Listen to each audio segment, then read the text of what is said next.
você é quente na direção do Jetski. Vamos lá.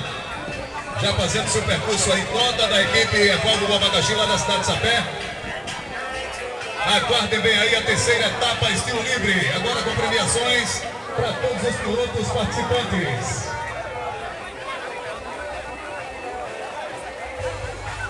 Daqui a pouquinho tem uns estilo livre, viu, Beto?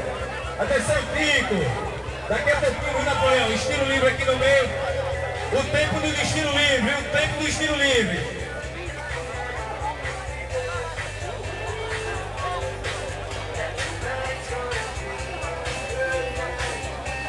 Esse aí é o Toca do Mamão, já no estilo livre, do lado do Jet.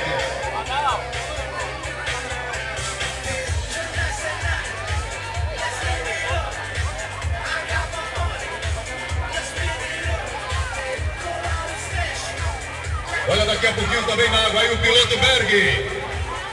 Berg que já está dando apoio aqui com sua lancha Bruna. Daqui a pouquinho ele também está fazendo o seu percurso aqui no tapete náutico do açude Luciano Soares Verônio.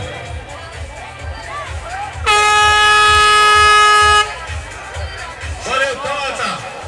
Você tem uma manobra aqui, ó, pro público ver, viu, Tota? Bem no meio aí, você tem uma manobra aí pra toda a galera ver.